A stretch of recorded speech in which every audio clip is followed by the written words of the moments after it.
his last name. He said, "Excuse me, I have to go to the bathroom and send Tojo a present." Well, all of that was just advertising. Pardon? I mean, World War II is the continuation of World War One, which was a continuation, the Spanish-American War, which was a continuation, Civil War, which was a continuation, the Boer War, which was a continuation. Why we stop him? Because we're lazy, we're stupid. Well, I would tend to agree with that. We just and we don't realize what's fun in life, and the thing that's fun in life is getting involved. Yeah, right. That's what's fun. Yeah, Not winning or losing. yeah. Who cares? Participate. Right, participating. That's right. That's right. I was lecturing in a college a few weeks ago, and basically, so let's see your palm, your hand, right? So you're an honest guy. Were you an Aquarian? What astrological sign are you? Let's say that again. Are you an Aquarian? No, I'm a Capricornian. Well, you're close then. January the 5th. Right. So what you do is you think with your heart and you feel with your head. When someone says something that might hurt your feelings, instead of like screaming at them, you go, why do they say that? Right? Why'd they say that? Then blame yourself for it. No, you run that by yourself first, but you don't really blame. You're not a blame guy. No, I'm not. You're not a blame guy. But these young folks who I was speaking to, and they were all graduating, right? They're all going to graduate in May, so they're pretty much already out the door, right? And I just lined them up, and I read their palm, and then said, so what'd you study? What did you do? Right? So this one person was a brain scientist, right? And I said, so did you do any internships anywhere in your 4 years of college? Oh, no. Because daddy paid the bills. She borrowed hundreds of thousands of dollars on her credit card. And I said, well, you're never going to get a job. When you were a freshman, you should have gone and I thought I'd get an internship when I graduated. I said, well, they're not going to hire you because they don't know you. If you started when you were a freshman, by the time you graduated, they know you, right? Yeah. Well, she didn't really like that. And then I said, do you ever hear of a thing called the Tavistock Institute? What is it? Tavistock Institute. Have a stack? Tavistock. Have a, Stack. like Java. No, Tavistock. But it's something in England, and they started studying the effects of war on people in the Civil War. And they started to realize that if you wanted to control someone's mind, you traumatize them. And it shatters their id. And then you just pick out the little parts you want, and you can create whatever you want. Yeah. And that's what advertising is about. That's what propaganda is about. Don't get into the media. Right. Anyway, I started, and so this girl is supposed to be a brain scientist, and I just named the entities that invented brain science and the people who were the leaders of it, and she didn't know any of them. Not a single one. Wasn't in her textbooks. Yeah. I said, didn't you do any reading on your side? Oh, no, I only did the assigned reading. I said, well, then you're a puppet. And she was very upset. And I just went down the line to every person there, and every one of those kids was in a box. They were already in their caskets, right? They were already, and they had done nothing. They had this great opportunity of 4 years to do something. I said, did you do anything to help anyone? No. I said, well, there's any student here that was having a hard time, did you say, hey, let me help you? Let me tutor you? No. Not a single one of them interacted with anybody but themselves. Now, when I was a kid, I was a boomer, right? And we were told that we were selfish and we were this and we were that, and we were, but no more than any other generation, Yeah. right? And but this present generation of the millennials, they are the only generation that has ever grown up with one of these things, that their whole reality is on a screen. And I think that's a difference. I mean, because human beings are basically selfish and stupid, and Well, my daughter, anytime you ask her a question, if she doesn't know the answer, she has it in her hand. right, right. Yeah, but that's just what the thing says. It's not what the answer is, you know? It's amazing. And the other, no one can say that, meaning, from my point of view, the smartest person I ever meet is the one who says, I don't know. Well, there are a whole lot of people that don't know it. Yeah, but they say they do. Yeah, that's right. That's what I'm saying. The smart guy or gal goes, when you ask them a question and they don't know it, they go, I'll have to, I don't know. Yeah. I'll look that one up, right? And they don't go to this, they go to that. Yeah. And then they go to something else, and then something else, and they look at 5 or 6 different points of view, and then maybe, Come to some understanding. right, of right, which way they want to go. yes, yeah. And it's a disappointment. But the other side of the coin is, with every situation, there's an unexpected consequence. And what's going on right now, all through history, there are these windows of opportunity. And usually when those windows open, like there was a real window of opportunity between 1890 and 1912. And there were a lot of really young people who wanted to change the world, and they were killed in World War I, Yeah. And so the same old farts kept running the world. And World War I was the continuation of World War II, And people like the Dulles, The other way around. World War II is the continuation of World War I, right? And the Dulles brothers were, they represented this law firm that was a Wall Street law firm. And they're the guys who started World War I and wrote the Treaty of Versailles, which made sure World War II was going to come down the pike. And they're the ones who, at the end of World War II, Germany was bombed into the Stone Age, but the Nazis came to our country through this thing called Operation Paperclip. And Werner von Braun, who put us on the moon, he was the poster child. They brought in 70,000 Nazis into our government, into the State Department, into every element, the CIA, you name it, the NSA. In 1947, we passed this thing called the National Security Act, which basically turned the United States into Russia and Russia into the United States. They're one and the same. They're buddy. All during the Cold War, the Russians gave us their best mathematicians and they had more resources than we did. But we had all the food. We gave them food. They gave us uranium. If they were our enemy, why did we feed them for 30 years? Because we needed that enemy to spend trillions of dollars on aircraft carriers and bombers that we didn't need. Just think of all the hospitals, all of the schools. think of all the disease that could have been. Right, eradicated. Yeah. But, right now, we spend more money on healthcare than half of all of Europe does. And we're the only industrialized nation that doesn't have single-payer healthcare. We spend more money on healthcare, and we're number 45. We have more infant mortality in our country than half the countries in Africa. And there's something wrong with these. That's what That doesn't make sense about that. yes. And you and I, we're so old. I'm pushing 70. Yesterday was my 60th, a couple of days ago. You're farther on than that. Okay, well, we're both in the same ballpark, right? And it's so sad because I still like having a good time. I still like having a conversation like this.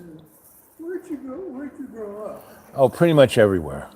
My dad was a bird colonel in the Air Force. Well, that was kind of my deal too. Right. And That's why we were in Panama. right. And I basically was born in Paris, but I was the youngest of the whole clan.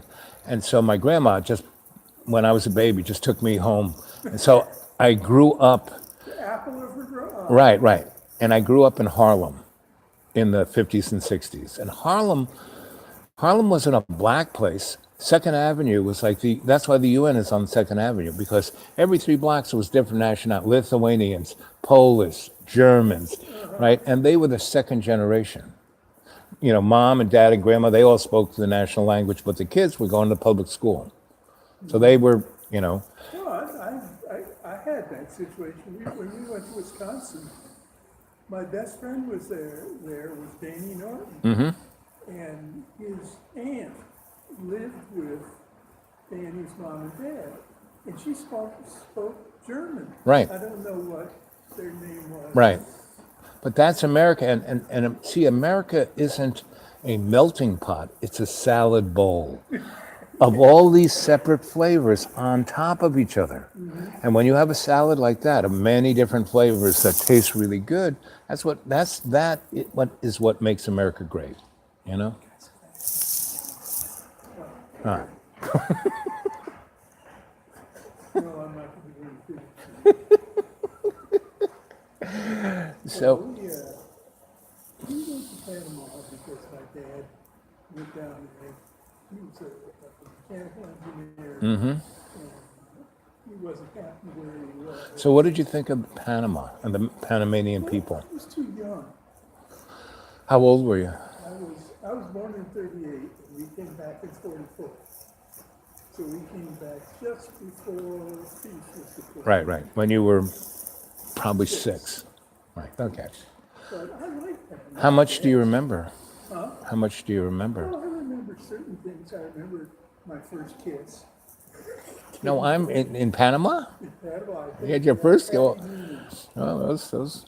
We That- were on, in that time, we were on, he was an ROTC guy from University of Vermont. Who, your dad? Yeah, so he was called up, Right. and he was the head of the ordnance department on Fort Goulet. Uh-huh. And we lived on base, and Patty Newman's dad, I guess, worked for my dad. Right. First time I had a guy that took me to school, kindergarten and first grade, kindergarten. Right. apparently. And I never knew he was black. There's an example. Right. Right. I mean, Local elders. right. Local elders. What do I got? Right. I cried my eyes out when he told me I'm not going to be able to take you to school anymore because I'm being transferred. right. You know, it's just. We came back, the flagship of the Panama Line. When we left, my mom and I were both seasick before we got back past The breakers. Water. Right. Yeah, well, that's a hard, especially if you go through a storm, that's a hard well, trip. we went to New Orleans, Okay. because it kept, It's closer. yeah, close. And then you get on a train. Yeah, and then we got on a train.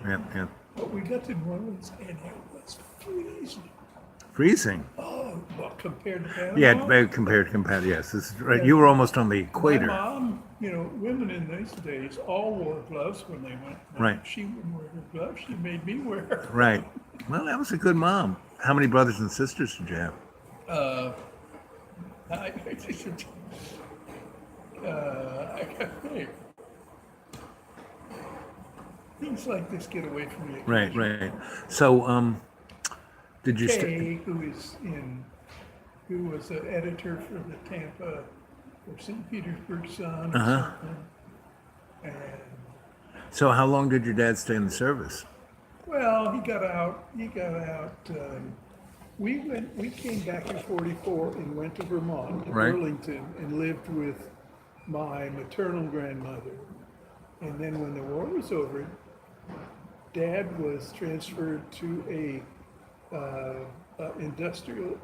industrial line, manufacturing line, Right. to be part of deactivating it. Right. He worked in the terminal tower. You remember the terminal tower in Cleveland? Well, I knew one that was in Brooklyn. Huh? There was One in one in Brooklyn. Oh, okay. They called it the terminal tower? I thought there was only one terminal that counted in New York, and that was Grand Central. No, this was a military terminal. Oh, no, this was a commercial building. Oh, this was a military building that Yeah. kind of won the Second World War because the Brooklyn Navy Yard was kicking out a freedom ship every day, and it was a container ship, and the military They terminal. didn't use those words in those days. No, but it was designed where all the tanks and bullets and bombs and airplanes came to this thing and came in on the trains and had this gigantic atrium with a big crane that would pick it up and just move it right into the boat. And then they just that's what won the war. It was a nonstop train of materials going Well, across the it's just Atlantic. it's just like everybody says,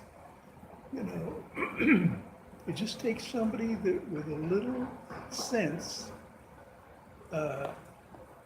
Don't mess with America. Yeah, but the bottom line is Germany was pretty amazing because it's a little country. Oh, yeah. And it there's nearly no took question. over. It nearly took over the planet, right? Yeah. And they would have succeeded if they had just. Meaning, when they had went into France, they really didn't expect to have that kind of success. So they kind of rolled right in, and they didn't have an end game. Meaning, if they had gone down into Dunkirk and just picked up all those soldiers, England wouldn't have had an army. They would have taken those one, and then they couldn't fight anything, right? But they let them get away, right? The other side of the coin was there were many different things they could have done, but they didn't because there were so many inside factions in the National Socialist Party that they couldn't. The level of meaning. At the beginning, they had some people right on top of it. And Speer, the guy who was the armament guy, they were producing more weapons at the end of the war than they did at the beginning. And if they had developed the ME-262, the first jet fighter, right? They had, mass produced that. Oh, I remember that. They had mass produced that because it came out in 1940. Yeah. And they argued over. They wanted a bomber. They wanted this. There's no question they had Right. the intelligence Right, and right. the ability Right, to right, do that kind of stuff. right. And the other side of the coin that people don't realize is that war, again, it was, like I said, it was a continuation from the Civil War on, right? Yeah. It was about certain groups of people making money and not geopolitical anything. It was about money. Money. And No question.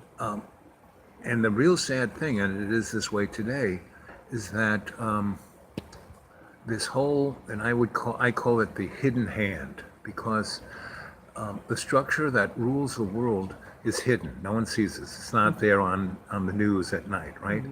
And it's transnational, meaning the countries they don't matter. America, Russia, Germany, England, Japan, Yeah. China, because they're all in it together. There's a cabal of a handful of people in all those countries ruling the world, and they don't give two hoots about their own people, And there are no problem. I mean, meaning the issues at hand aren't technological. That's all figured out. It's that they have everyone divided. I mean, look at Donald Trump. He divides and conquers. Now, the hidden, what's amazing about Donald Trump that I love about Donnie is that he's no worse than any other politician. Absolutely. But he is so. There are many who are worse than he. Oh, of course. I mean, basically, what I always say is that our politicians are the best money can buy. All of them. Doesn't matter left, right, center. Doesn't matter, right? And when I talk to people, I say, how many political parties have there been? Oh, the Democrats and Republicans. No. Up until 1972, we had the Labor Party, we had the Communist Party, we had the Socialist Party, and we had the Religious Party. And the Religious Party was everybody, meaning they weren't right-wing, hating gays and this and that. They were about what Jesus would do or Muhammad would do. They're not about killing anybody. They wanted to do the best within the construct of their spiritual beliefs. And Why can't we have that? because we're split up by this hidden hand Yeah. that wants everyone at, we be turned into tribes. And that's the worst thing you can be. You need to be a clan where everyone's together. And that word, words are important. they really do have power, right?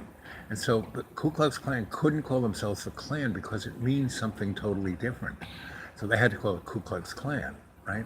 The Klan isn't a tribe, it's like a family.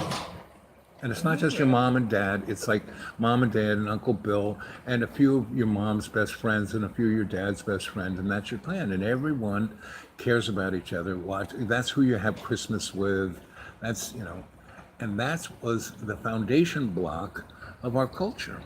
And we've totally lost that through materialism. Christmas is no longer, I always knew I was going to get socks and a sweater for Christmas. But what I looked forward to was what my grandma was going to make for dinner. What my Aunt Mary, who was a great baker, was going to, those were the things. Yeah. And that every Christmas Eve, we would, in our backyard, we had a lot of Christmas trees. My dad had put there like 20 years ago, and we would cut one of those down and drag it in, Yeah. right? And my mom came from upstate New York, so that's what they used to do. And so this was like, she put candles. She was German. She put candles on the Christmas tree, and we'd have electric lights. But for Christmas Eve, there'd be, and all of the decorations we made, strung popcorn and cranberries and things like that. And that's what was the best thing. It's those memories. That's, like I said, memories are the most important thing. Yeah. Now, my parents were like wacko sometimes, but they were also a lot of fun. Yeah. So I was my grandma taught me, don't pull your dad's chain, just hang out with him when he's fun. And I did. When he was going to be a jerk, I wasn't there. Well, my brother would scream at him and they'd argue and punch each other. And my says, I'm not going to do that, me. My father would scream, do this. And I'd say, yes, sir, right away. And then I go off and do whatever the heck I wanted because he never checked up on anything. Mm-hmm. But he was happy that I said, yes, sir, right away, because he was a bird colonel. That's what they want to hear, right? So, and that's the real problem, is that in school, people aren't taught how to navigate their life. It's interesting how my dad stayed when the war was over, because they had told him, if you go to Cleveland and do this, Right? that guarantees your majority. Mm-hmm. Except he had been working for Lamson, I can't remember, they made fiber pipe. Right? And he went to a company in Barton, Wisconsin. Right.